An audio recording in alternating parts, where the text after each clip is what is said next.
Good afternoon. My name is Bahman Yazdanfar, and this is Turnaround, a weekly show that my colleague and I, John Hardy, bring to you different perspective of the organization, different environment that we live in, work in, and interact with each other.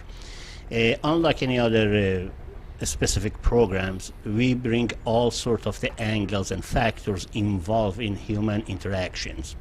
And without further ado, this week we have Hildegard here, and I ask her to introduce herself with the first and last name and a little bit about herself, so you know who you are listening to and why you should listen to her. Hildegard, welcome to our show. Well, thank you so much for inviting me to your show. And thank you for accepting our invitation and being here.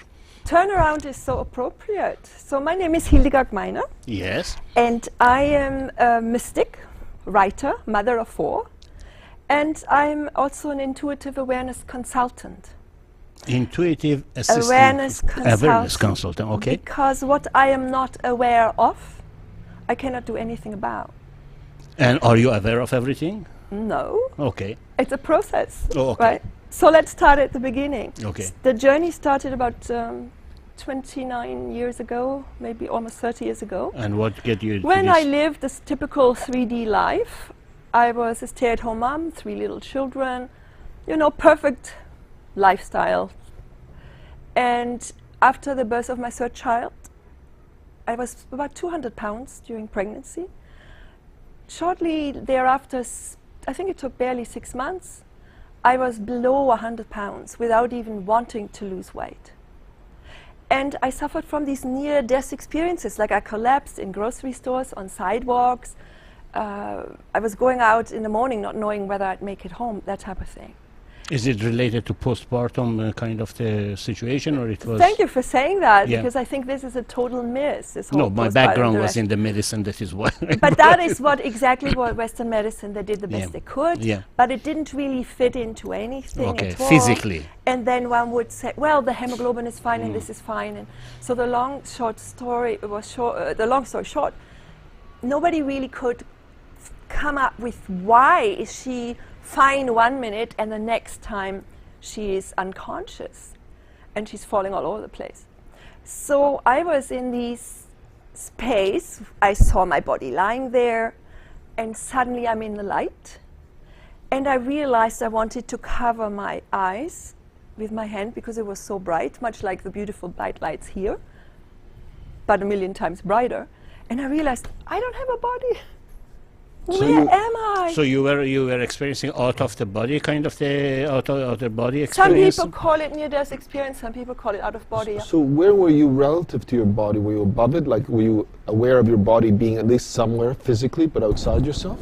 No, it was kind of like a switch on a television screen. Like one frame, you see the person Yeah. walking down the sidewalk holding onto a stroller, and the next clip, it's black, and then it turns white. Is it while you were fainted, or is it while you were thinking of fainting? I wasn't thinking of fainting. It was just the black curtain closed. Okay. You know what I mean? Yeah. From the It's like your eyes go to from black. the corner and of my eyes, I saw the blackness coming, and soon I was gone. And what, this period when you were in that place, what did you experience inside that place? Well, this is a very interesting question, because I realized I am conscious, but I don't have a physicality. And my first thought was, great, I'm dead. And then I'm thinking, I think I have kids. It's not cool to be dead already. No. you have more things to And do. having had that thought, I'm still thinking, where am I?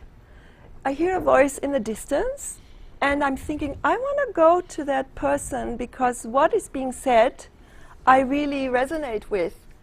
Maybe that person can help me. And no sooner did I have that thought, I felt as if somebody is giving me 1,000 cashmere sweater hugs. This is my label for super soft, gentle, loving, okay? And from that point on, I'm just listening, and then I get hugged again, and I'm agreeing to go back. And then I would wake up in a hospital or on an ambulance or somewhere. How long you had this kind of the experiment after the first time it happened?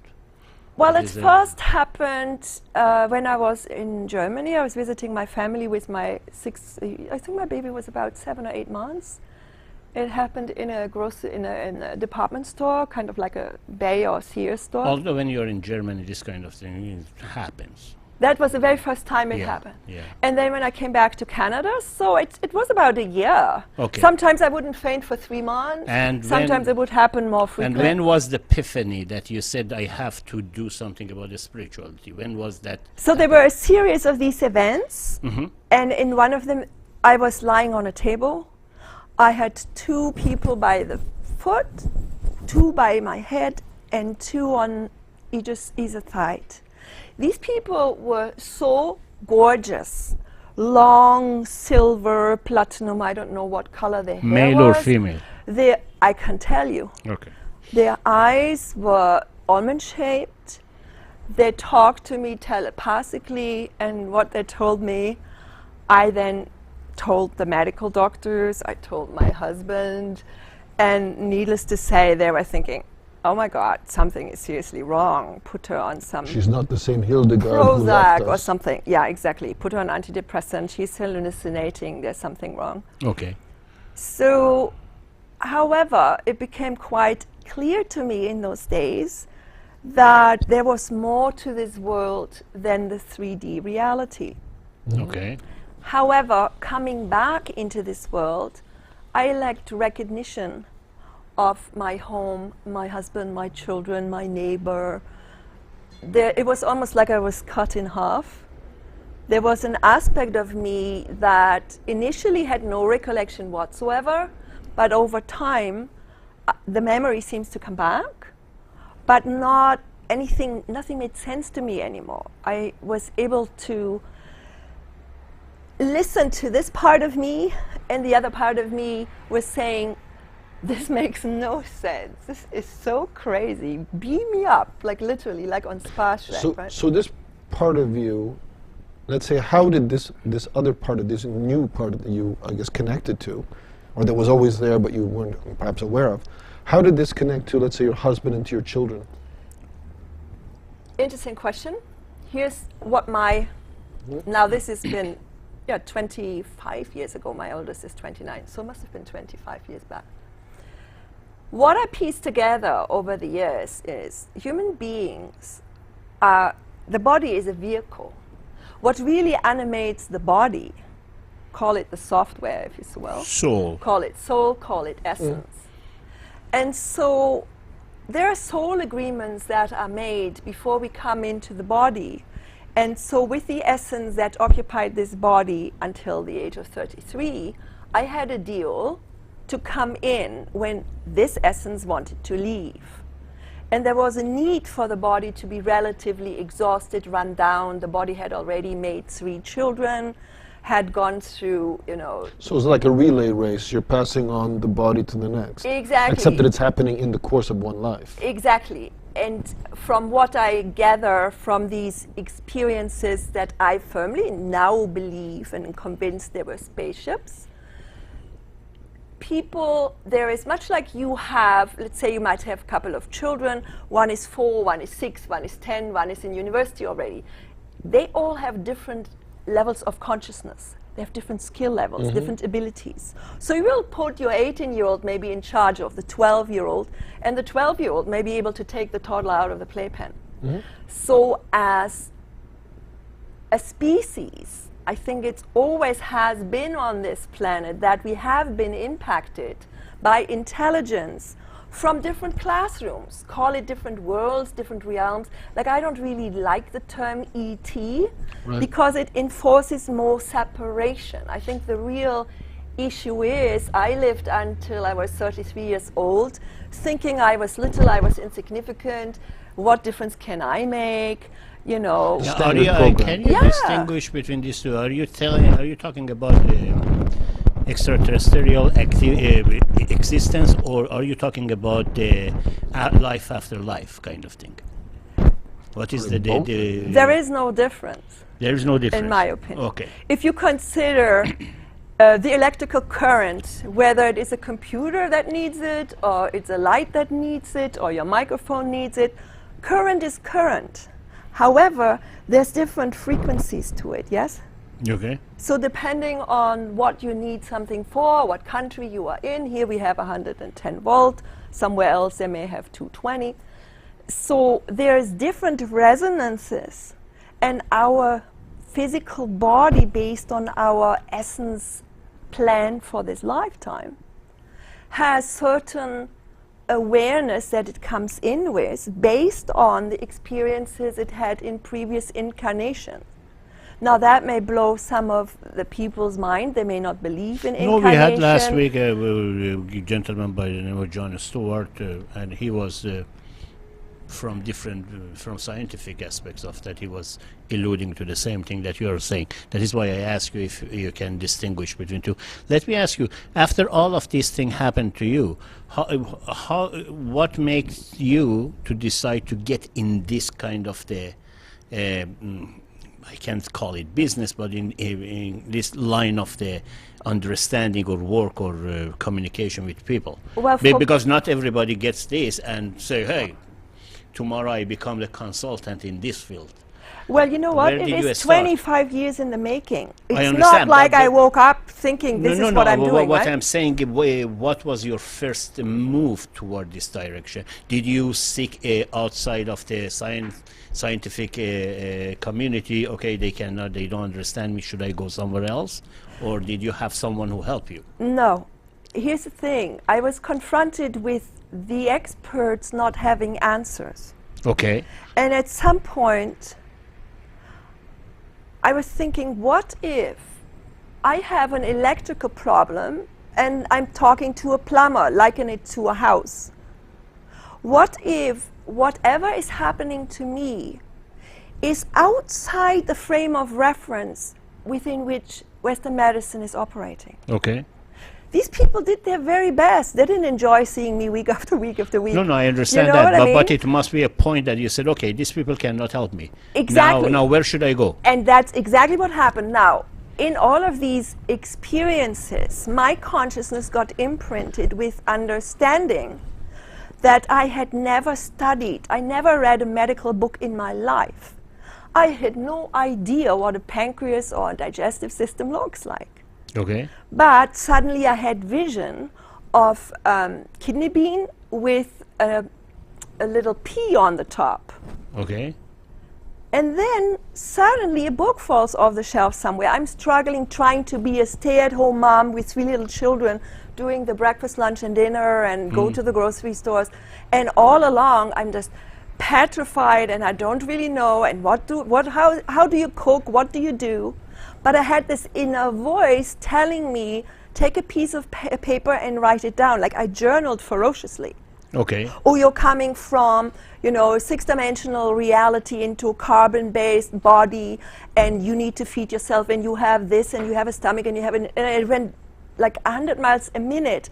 These thoughts were coming in. So you And I wrote had to a write this journal of your down. thoughts. I wrote my Yeah. journal down because everybody out there had no answers. A lot of people told me I'm nuts, you're crazy, go on Prozac, go on Usually they say, antidepressants. We yes. can't help you. Next time you hit the pavement, you may die of a heart attack, because I had serious cardiovascular issues, varicose veins, whatever. Today I know that the pregnancy depleted me of all vital nutrients. You don't sleep in 6 years. Is that enough? It's Of to course. hurt you significantly.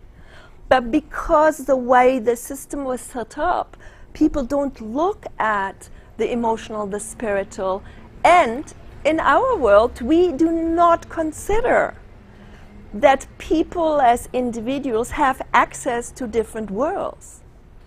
Now let me go back to the question you said, how did you know? What was this point where you gave up on medicine?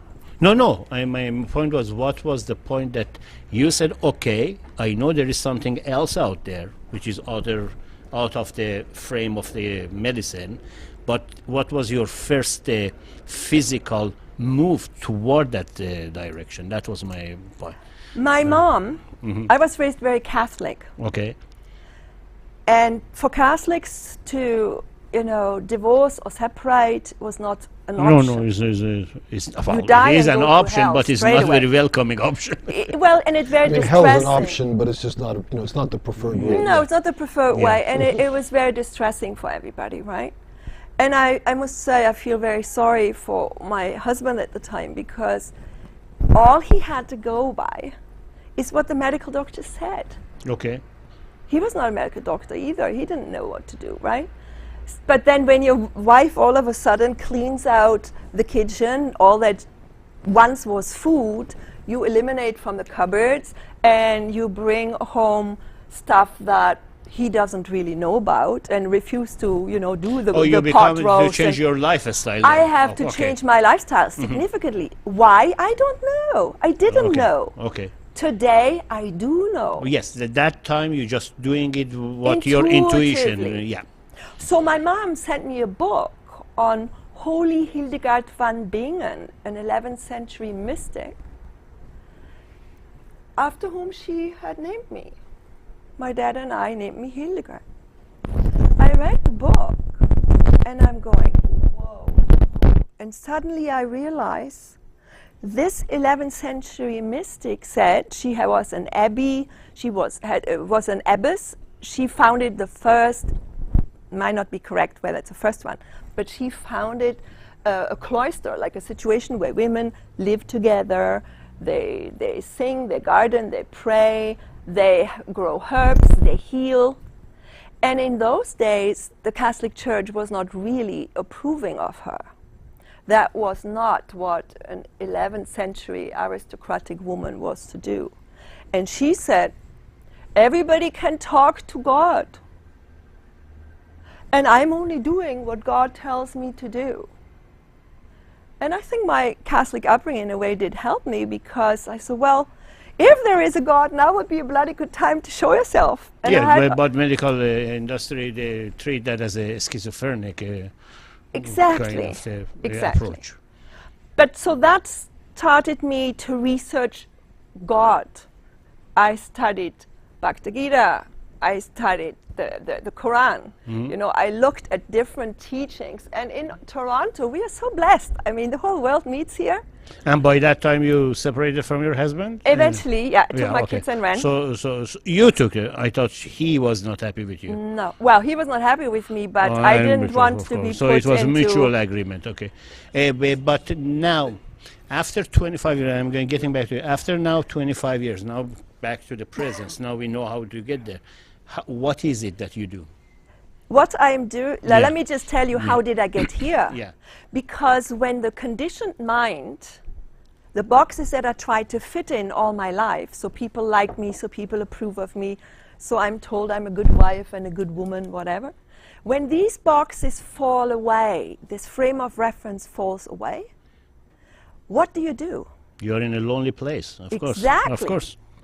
Now, when you begin to look at it from an hermetic point of view, or from a spiritual perspective, you realize it's an awakening. So I studied more and more about who could Jesus Christ be? What if Jesus Christ was a person who hooked into a different frequency, who got information from a different channel, if you so will, and he then started to talk compassion, empathy, self-love, honoring this body as the temple. And imagine when Jesus Christ lived, I don't know much about the time, but it was a very brutal time. I know a little bit more about the 11th century because I read more about Hildegard van Bingen. But there was no, imagine you're there and somebody says, you are not allowed to beat your wife. Unconditional love and acceptance. And I'm looking at all these different avatars and I'm thinking, that's what Buddha is talking about, right? Yes, Buddha will talk That's about what, that. Mohammed talks all about. Like I'm talking 2,500 years Well, before. Muhammad's version seems a little different, but certainly Buddha. Well, but I don't. The way I have read a little Yeah. bit in the Quran, I'm certainly not really able to quote anything. What I got from it is do unto others as you want to have done unto yourself. Well, generally speaking, all of the religions that came from the Western side usually believe in the single God. All of the religions or belief system or dogma come from the eastern side, like the Buddhism or Hinduism or something. They were talking about intuition and inner understanding and multiple gods. That is a major difference. Well, so yeah. they don't have hell and heaven over there, but the other side they have always hell and And heaven. yet, when you talk to the indigenous people, like I have the privilege of knowing a very nice lady, she studied the Mayan culture. She compares what the ancients in South America, Central America said to Hinduism. And they say they're not different gods. They are distant aspects of this cosmic energy. You know, Shiva, Shakti. Yes. These are the no, that is why I'm saying it. The only difference is if you go to, for instance, India, and you deal with the people with respecting or believing in the different gods, they don't go and kill other people because you don't believe to my God. But in the Western side, we have that. That is my point, because there is always belief in single God. Yeah. Somehow, because I guess, if I understand correctly, this kind of pantheism is that there's consciousness in everything, and there's this almost hierarchy of, not really a hierarchy, but one way to think of it. And so that because they're all aspects of the one, they're not competing one with the other. These are just kind of metaphors to explain these various relationships between these energies, Exactly. which then are which create an allegorical representation, which are these gods. Now, unfortunately, I don't know about you, but I was never educated on a spiritual level. Nobody told me you have a hard drive that's hooked into a mainframe and that goes into the next. You know what I mean? Yeah. We are educated how to operate a Mac or a PC or how to drive a car, but what makes us tick? When I ask you, Bahman, tell me about your inner decision-making processes. My software do you brain run is empty. My brain is empty. Really, I don't make decisions, quite honestly. Bauman's backlit. It's just sometimes something happens based on whatever happened to me in my childhood, which And was that's very one of the terrible. things that makes the show so interesting.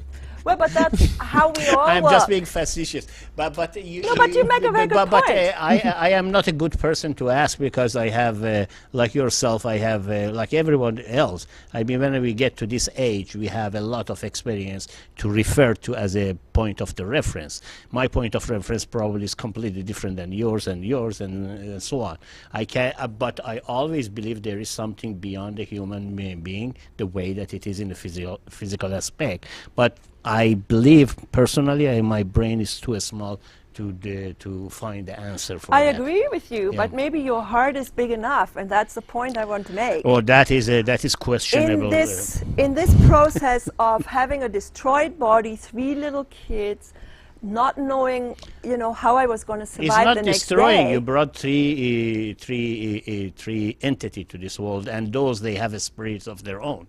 That True. I don't look at it that way. But however, Maybe you were the just carrier, the vehicle to bring those things. Yeah. for sure. Yeah. For But sure. but you had a question. I think I interrupted I'm you. Sorry. thinking about this, I mean, we're talking about when the sort of the three-dimensional world breaks down, right?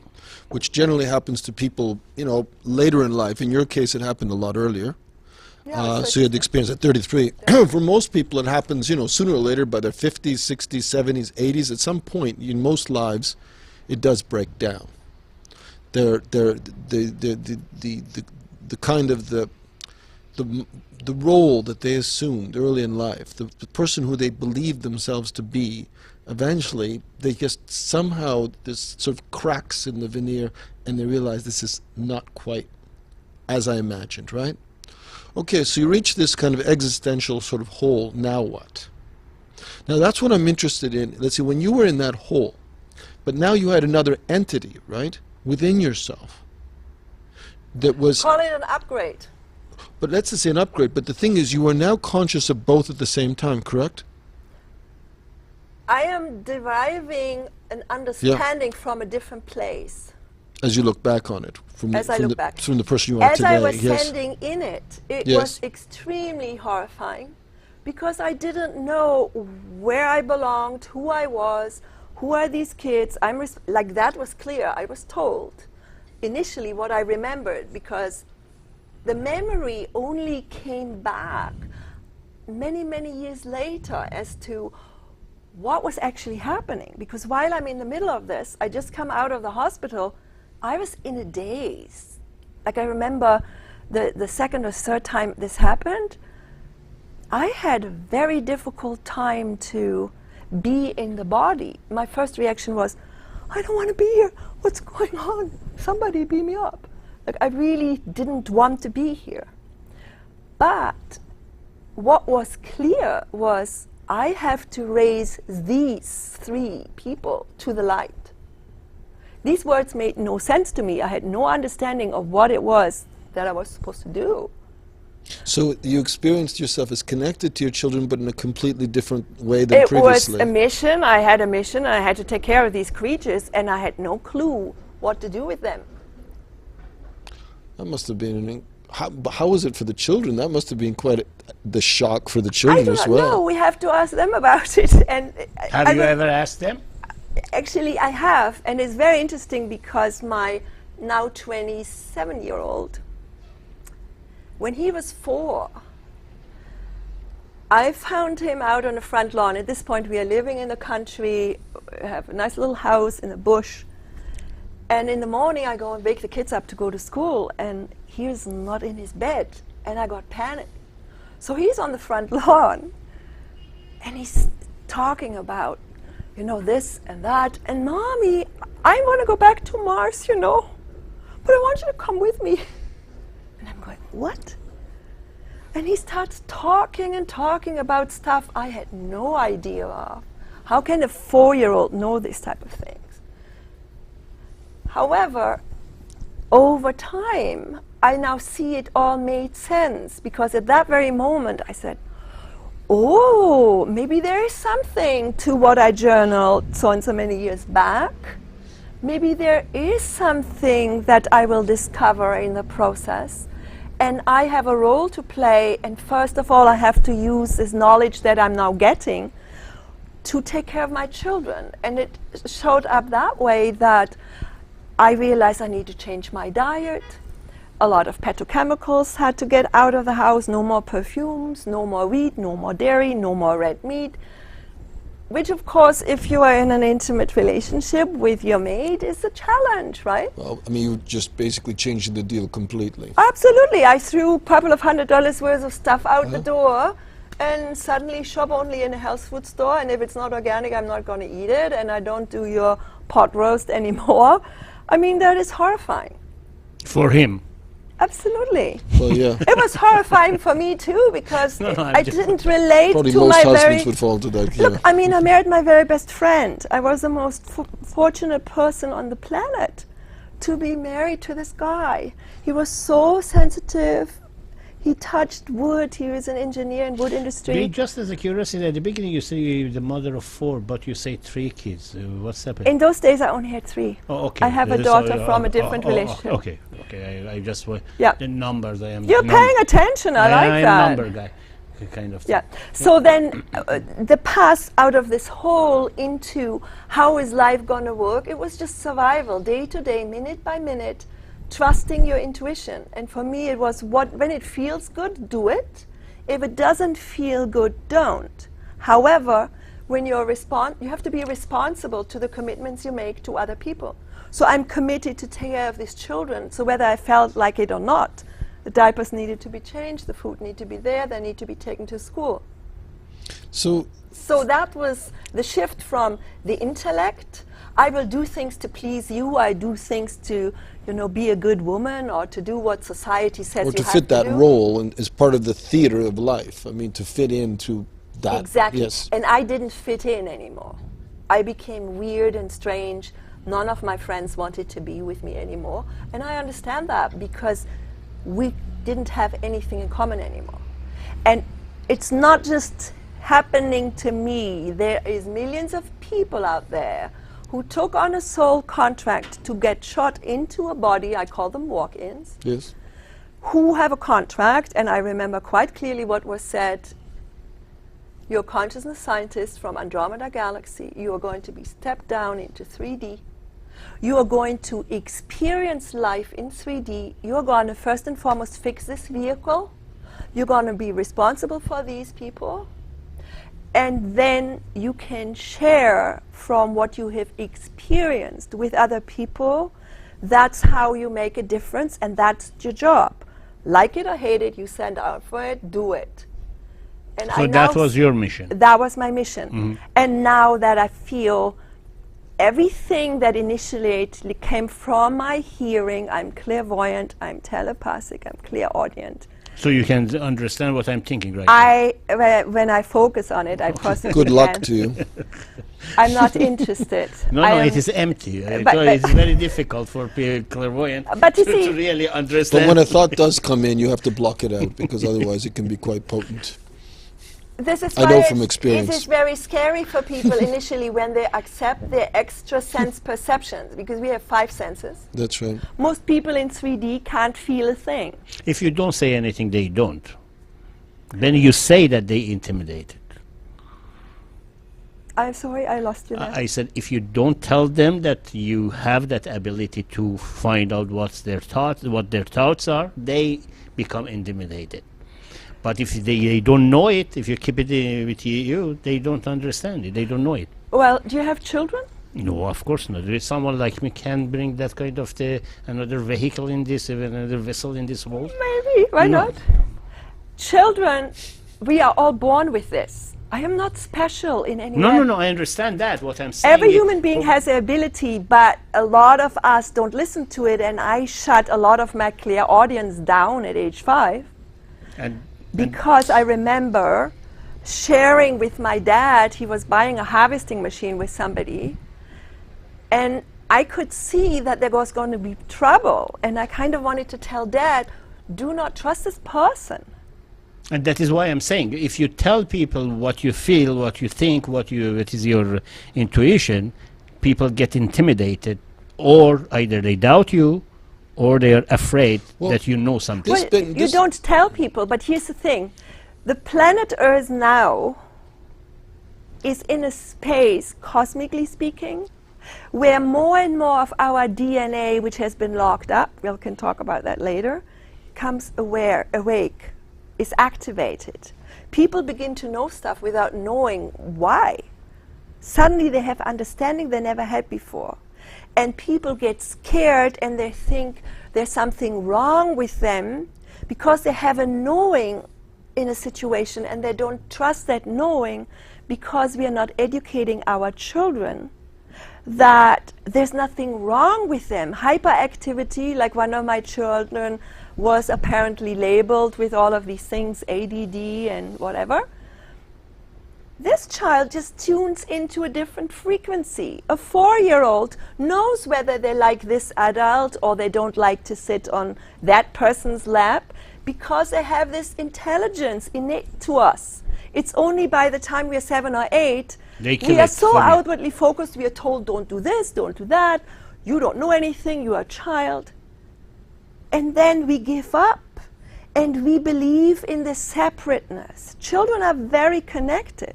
You can't lie to a child.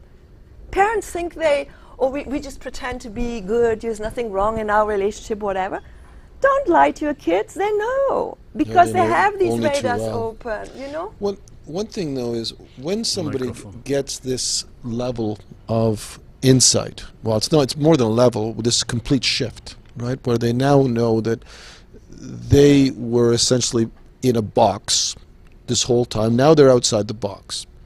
The only thing then is, what is their role with respect to those people who are still in the box? Is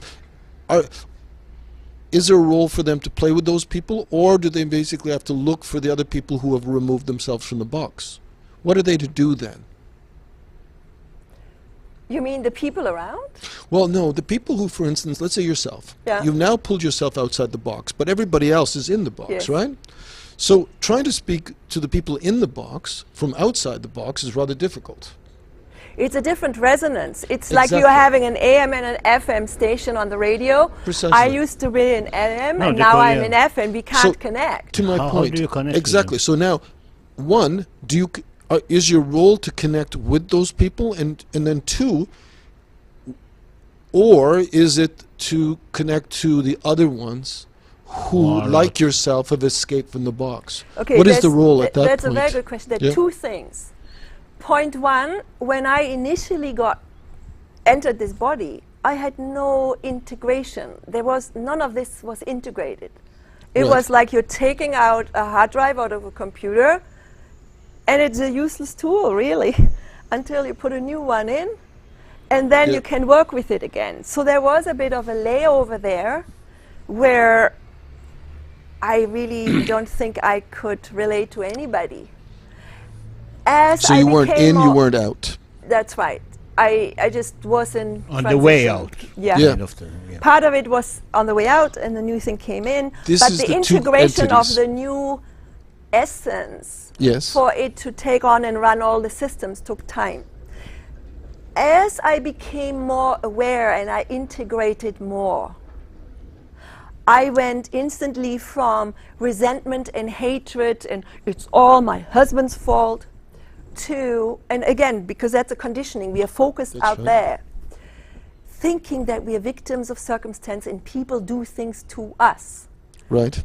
Then came the time when I realized, no. Actually, all these players I engaged in this theatrical play on planet Earth, for me to be given an opportunity to grow and mature and tune into this different level of vibration. So from that angle now, it is my responsibility, because I can shift up and down. I can talk 3D, I can talk 4D, just to give you a frame of reference. You know, it's not that clean cut. Whatever we want to term it, yes. There is this huge shift in suddenly loving everything and everybody, to the point that even though, you know, you go through divorce challenges and whatever, on a deep level, there was this love and compassion for this person. And this deep sadness that this had to be experienced. Do you see what I mean? So I had this love for the ugliest of walls in the city where there's no nature, whatever, but I had a sense of appreciation. So my whole life went from everything sucks to, whoa, this is so awesome. Okay, you know, like the word awesome. Hildegard, that awesomeness that you've experienced at that moment, did it help you to connect with the people like your husband who still is in the box? Yes. Or did you just channel it out and talk to other people like yourself? Are you talking, for instance, if I am in the box and I don't believe to what you experienced or I haven't experienced, how do you connect with me? On your level, because you will speak according to your level of awareness. Consciousness is verbalized through words and action. So you keep coming inside the box and going outside of the box? Well, every human being does the best they know with what they are aware of. We said that earlier, right? So now having this new appreciation for who a human being actually is, I was able to just listen to you in a different way. That didn't mean that the anger and the resentment and whatever negativity was cruising around in my programming was suddenly gone. But over time, I learned that actually what I'm angry, let's say if I'm angry at you, it's just a reflection of the issues that I haven't processed within myself. I agree with that. So I was able then to get out of judgment, get out of criticism, get out of these old fear-based programming and relate to you on the level that you want to relate to me about. I understand that, but how could you elevate me to come to your level? That is the question. Well, Or can you? No, or can you? There's a thing. God knows I've tried. No, seriously, a lot of people try to reach me in that kind of the level over the period of last 25 years. with no success. Evidently. Okay, let's step with back a minute. Success. Let's just take the premise. I don't want to use myself as an example. Then we can have a transformation right here on the show. Maybe, why not? No, the reason this could be an asked that experiential question, and I am emphasizing on that, because there are a lot of people are skeptical to this kind of thing that you say. You have to understand. I understand completely. Okay, I mean, if I was practicing medicine, Yes. and if you came to me with all of these a series of experience that you went through and all of this enlightenment, I would probably have still thought about those doctors 25 years ago told you, and I said, well, you have to get a Prozac, or you have to go to the process of the psychotherapy, or you are suffering from some sort of the schizophrenic symptoms that you are dealing and hearing or talking to some elusive thing. What I'm trying to get at, because a lot of people do not make that connection, because again, you're out of the box and they are inside the box. If you understand me, it's good for you. But how that understanding can help me to elevate myself and I become someone who comes out of the box. So now you're asking the question. That is a question that people want to if you have an answer for that, a lot of skeptics outside could really connect with what you say. So let's go into physics for a minute. I like Dr. John Stewart a lot. Yeah, he was here just last week. Because everything I say, he has a scientific explanation for. He calls me always, "Hey, holy Hildegard, how are you?" He just said scientifically. Because he said to me, that's the Latin name for Hildegard. Exactly. So what mysticism, and I think we're living in a time where mysticism and science come together. Okay. Okay. People, when you look at, again, shift your perception from you being a lot more than a physical body. Okay. You're super intelligent, but you're only accessing a tiny little bit of your processing capability. Which is what I believe right now. And it's true for me too. It's true for everybody. But what if we are the supercomputer that needs to be animated from the heart center? And once we come from this perspective that I am one with you, I may not know you, I may not know anything about you, but the mere fact that you are part of quote-unquote creation means that I have to respect you, I can learn from you, we are sharing the same space, so I have to take the blinders off and get out of the box of separateness into perceiving things on a unity level. Now, in physics, they say everything is a wave, but could also be a particle. But nothing is really solid. The solidity is an illusion. Okay. So when we try this on, that we are a non-local field of information, an energy system, and the energy that you feel most of the time determines how you resonate and what you draw to yourself. A human being is a magnet. So if I'm thinking, I'm a victim, oh, all these guys are out to get me because I had a boyfriend who was mean to me or whatever, then guess what? I will only meet people that show up like that, as disrespectful, of unloving. Can you speak to that? Okay. Because that... Let me before... Okay. I haven't finished going to your answer here. Because the answer is not, you see, all is dandy for you that you understand this. Yeah. How you can convey that to me that I don't believe in what you say. That's the question. You have to be willing to question. So the willingness comes from my side then. You have to be willing to question everything and everybody in your life. Okay, so the willingness is not something that is some sort of the power that you have to awaken my belief. I am nobody special. Okay. And I believe Jesus Christ, Mohammed, none of these people were anything special either. No, I understand. What I'm saying, I wanted to make that clear for those who are either believe you or don't believe you, that belief has... So just one note to make this maybe a bit clearer, hopefully it will. Yeah. Intuitive awareness consulting means trusting your intuition to bring forth what I'm seeing in the other without really knowing how it works into your life. So I trust my intuition when you come to me and say, oh, you know, my next door neighbor is mean to me, blah, blah, blah. Mm-hmm. I get images, visions, pictures and I will just trust them and talk about it. How does that fit into the situation? Which then will go and connect with your essence, and suddenly you have this aha. So, Hopefully. well, that's Or how potentially. it works. Yeah. But the potential is there. Yeah, okay. Because we are all, when we develop, you probably heard this before, I think Nelson Mandela said this, we're most scared of our light. So if I share my light, it will spark and encourage you to look at yours. Okay.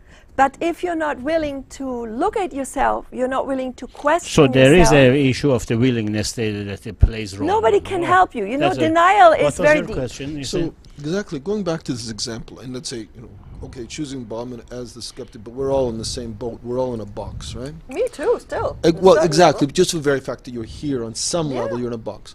But let's just say, or speaking of myself, I'm in this box, and part of me, obviously is not very happy in the box. I have a certain degree of awareness of the box.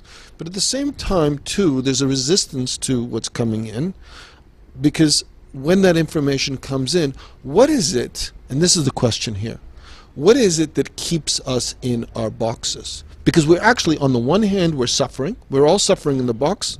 But at the same time, too, we're deathly afraid of leaving the box. Can you speak to that? You have that, Okay, that so intuition now inside I may us. Yeah. throw this back at you Yeah, because every guest does that to me. yeah, Don't worry. because what do you think That's part of keeps his us in the box. box? Because I have a sense, and correct me if I'm wrong. Yes. You want to escape the box you're in. I have already escaped that, but in different direction. But you found a new box. That was Hey, the I problem. have a yeah. certain box that I need to escape too. Different direction. But the point is, Totally what do you different think keeps people stuck? And then I'll give you my thought. I Oh, Certainly, no, no, yes. I personally, I believe that, as you said, it starts from early childhood when we educate people in a certain methodology and stop them from growing naturally. That is one thing, one factor. And another factor is the dogma that we gather or we attract during our development of our character, whether it is the political, whether it is religious, whether it's that keeps us in that. Of course, the third factor is our connection and relationship, because we're always thinking of, whether or not I am not being recognized, I recognize as a bad person among our sphere of our influence. These are three factors that I believe. I don't know what is your answer. Oh, I think is very good. Yeah, absolutely, I agree. So with I you am still entirely. out of the box. However, but the point is, we're talking again frequency.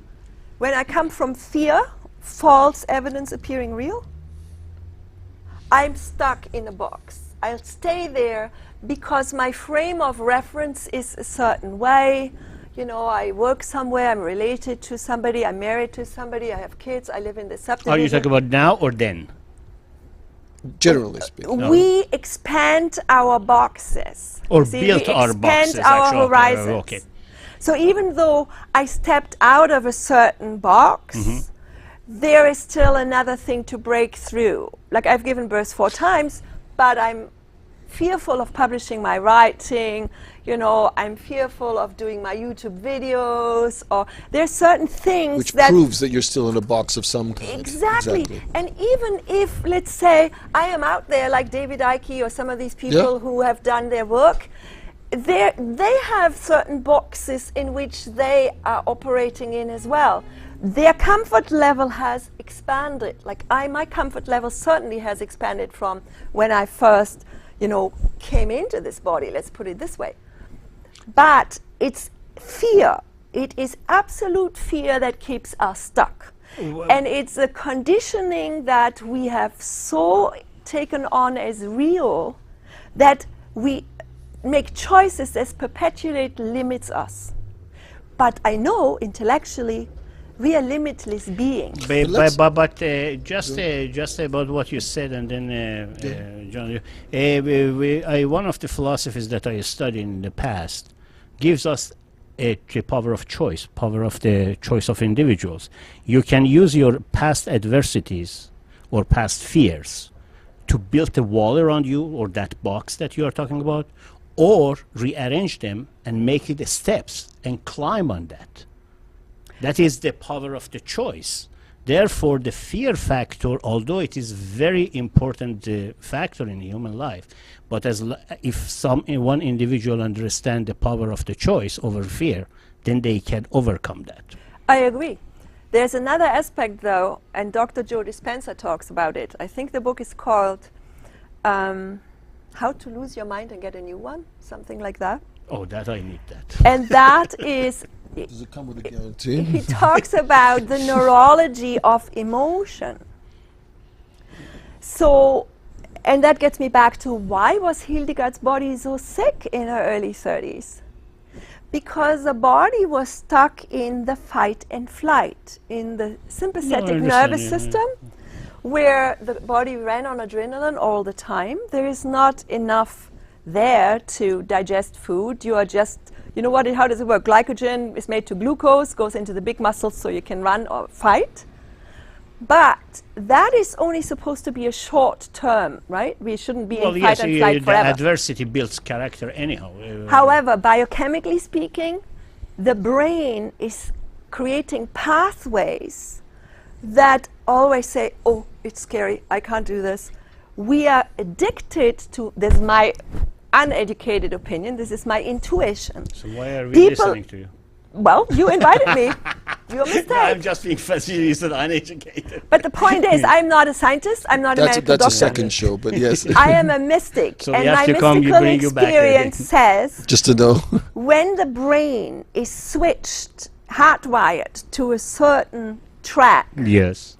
it is very difficult. It's like you have a deep snow rut to get out of. Of course. And the good news is, and I'd highly recommend people read this book by Dr. Joe Dispenza, when I can generate a feeling, life doesn't get any better than that, like a really good and positive and exhilarating experience you had in the past, and you're about to do something and really scared and insecure, then master this, yes, life is great. By consciously changing your emotional, your feeling state, you actually change your brain chemistry. And if you do this often enough, Well, things easier will come to say than easier. done, of course. And there's another aspect of it, of course, is we don't know what programs we're running on. Everything I take in life, everything experience, the subconscious takes in, without discriminating whether it is helpful to my process or not. But these subconscious programs, they trigger me, they run the system. The conscious mind is not necessarily determining how I live life. No. But the key... hold on a second. Chris, what is the 5? Yeah. But I think one of the keys to fear is that isn't it when we're in fear, that we're experiencing fear, that it's like the unconscious and the conscious meet, right? That's when we really become aware of the program, because that's when we become aware of the limitations of our existence, right? So then, can you speak to The perceived limitations, let's just clarify that, no, right? precisely. No, but which Yeah. are limitations? In other words, there are no limitations other than perceived limitations. That's right. Precisely, right? So, but given the fact that we're in this restricted reality created by our own, but by our limited perception, okay, fine, that's a given. But one of the things I think that's an issue is that fear can be thought of as, you know, a problem, a negative, just like the ego. Can you speak to the idea of looking at fear as a positive, as a tool? Well, it is the tool to use when you're really interested in transformation. Exactly. And I I think that's a think very useful topic. In the process of becoming conscious, I have to acknowledge my fear. I'm very present to it. And then I do it anyway. What do you mean you do it? I do what feels good okay. to me. Okay. Even though I know I'm insecure, Okay, so let's... I will go and do what I value the most. This is why I'm saying the language of the soul is the feeling. So, but that And you will implies... feel fear initially. No, exactly. But that implies, too, that it's like two selves. One self is in the fear, you're experiencing the fear. But then there's another self that is aware of the fear, but also is driven by some other impulse. I Because wouldn't you have say to have there is this a two split- self. I don't think there's a two self. There's only one self. The higher self is the viewer on the mountain, But has a big picture, whereas the left brain is stuck in the trenches Okay. in the valley. Right? exactly. Okay, even if we look at it that way,